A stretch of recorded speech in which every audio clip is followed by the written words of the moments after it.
Okay, so I've been getting a lot of feedback from some of the tutorials I've been making on Audacity. First thing I want to mention is, unfortunately, the course I was making these videos for was canceled, so I won't be doing too much more until the fall. But I do appreciate the feedback, so keep it coming. It helps me make better videos. One question I have been getting a lot is on noise removal. So I'm going to try and tackle that really quickly here. Noise removal can be a pretty tricky subject. One of the first things you want to do is try and see what kind of electronic appliances might be making noise in your recording setting. A lot of us aren't recording from a professional soundproof recording studio, but we're just recording, from an office or a classroom or from home. One of the biggest noise makers is fluorescent lights. So if you have fluorescent lights in your recording setting, just shut those off. Don't even think about keeping those on while you're recording. Other big noise makers can be, just household items like an air conditioner, refrigerator, fans, even computer fans can make a lot of noise. So what you might want to do is just try recording some silence like this, and maybe turn a few things off to see what's creating more or less noise, and then record more silence afterwards. It's sort of a trial and error thing, but once you figure out what the big noise makers are, it can really help a lot. You may even find that the room you're recording in is getting background noise from other rooms, like if you have a furnace in the building or central air conditioning. And especially if you have hard cement walls, it'll bounce around a lot in the room. One of the reasons that we don't hear the noise, we're really accustomed, our ears are accustomed to the noise that we hear day to day in these kind of settings. And what happens is when we record digitally, it's only sampling these noises at about 44 kilohertz. And because these noises are very complex, it distorts them into something that we find very irritating when we listen to a recording. So easiest thing to do is just do a quick check, see what the big noise makers are. You may find you want to switch rooms even. Then the second thing to do is, once you've recorded something, say if I record a quick speech like this, instead of resorting immediately to the noise removal plugin, which is under Effects, try doing simple thing like an FFT filter. Most of an FFT filter is just a simple you've got a decibel gauge on the left and your hertz gauge on the right. So basically, we could make a filter, say, from about 5,000 to 10,000 hertz. Everything stays the same, and then we can cut off everything above and below that. That's a basic FFT filter. And the great thing about this is, because most of the noise happens at above 5,000, and our vocal range is about 80 hertz to 1,100 hertz. So most of us will have something around like 200 to 800 at the highest. We can do something along the lines of this that really cuts everything else out, especially since a lot of our noise is happening in this spectrum over here. So it's kind of the kind of thing you want to play around with. And you can just take a small sample of your voice and hit preview to see if it sounds good.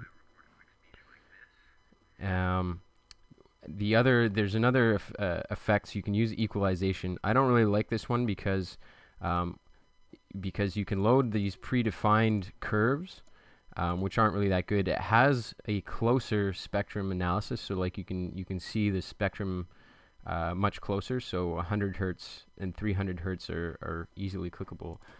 Easy to set an envelope to that. Whereas if you went to if you go to FFT filter, your 100 to 300 range is something like right here, which is really hard to see, and it's kind of a trial and error thing. But you can't save, as you notice, this preloaded what I did last time. You can't save, for some reason, in the equalization. It won't save what you did last time. It'll be a flat bar again. You can only load these predefined curves. So it's something to play around with. I'm currently trying to find a good custom-made plugin on the internet somewhere, because it doesn't come standard with the Audacity plugins, a good equalization or FFT filter. Anyways, that's one thing to try out. You can even boost your own voice a little bit if you feel comfortable doing that. Again, it's a trial and error thing. you'll find, just boosting your own voice, might want to do something like this, that looks something like this here, and just cut off the highs, cut off the lows, and that'll really make a big difference. Just something like that should help a lot in the amount of noise that's in your recording.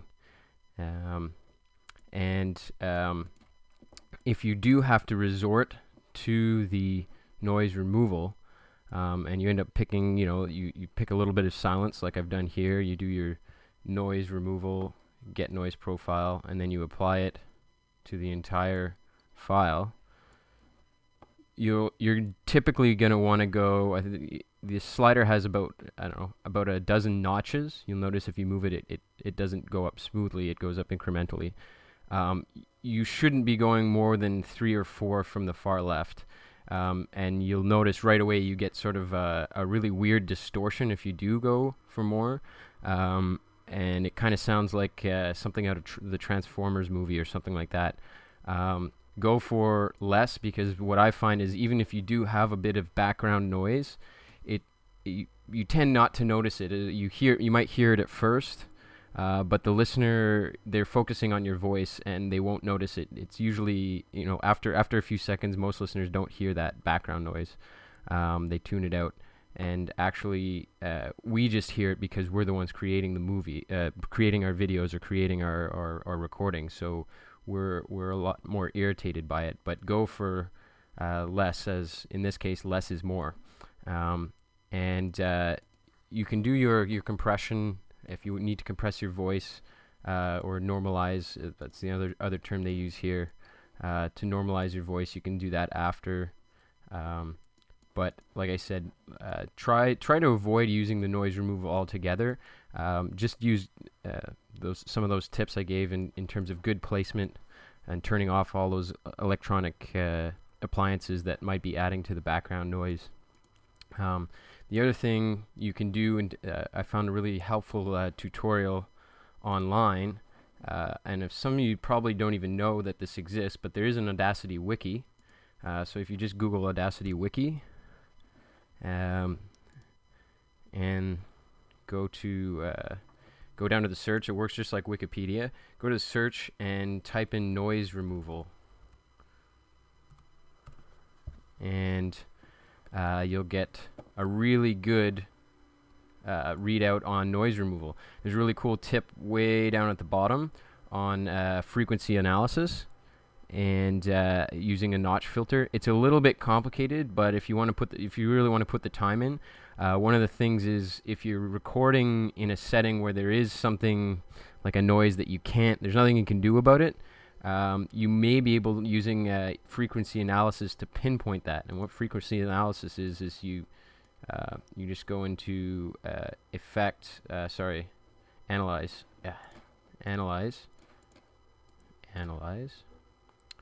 and you plot spectrum. And so what you can do is you'll find that the peaks, your little cursor will highlight over the peaks, and you can find out exactly what frequency some of those reoccurring noises are under, and just eliminate those using an FFT filter. They explain in this tutorial here on the site wiki exactly how to do a notch filter. But I believe in the effects there is a notch filter somewhere. If you have off the Audacity site, there's an extra set of plugins that it's available there. So that's one idea on how to get rid of some reoccurring, some consistent noise problems. The other issue is microphone. If you have a poor quality microphone, that's really going to hurt things a lot. I highly recommend, I'm using the Blue Snowball, really good microphone, because a lot of good quality USB mics out there have a flat frequency response. It means it's not going to change any tonal qualities of what you record. And what I found with this Blue Snowball is that it has a frequency response that's tailored relatively to acoustics or to your voice. You can see our frequency response chart here if you go to the Blue website and look at the Blue Snowball frequency response. Really, really good microphone, because it just cuts out There's tons of noise going on in the background right now, and it cuts a lot of it out. And I find it's a really good quality mic, and it's really cheap too. It's I think it was 120 Canadian, so it's probably about $100 American. And you'll never USB mic, plug and play. You'll never go to anything else once you've used this mic. So that's another thing really worth the investment if you have the money to spend on that kind of thing. And so that's just a quick run through. I didn't do any preparation on this tutorial, so if you have any other questions, feel free to contact me, and keep the feedback coming.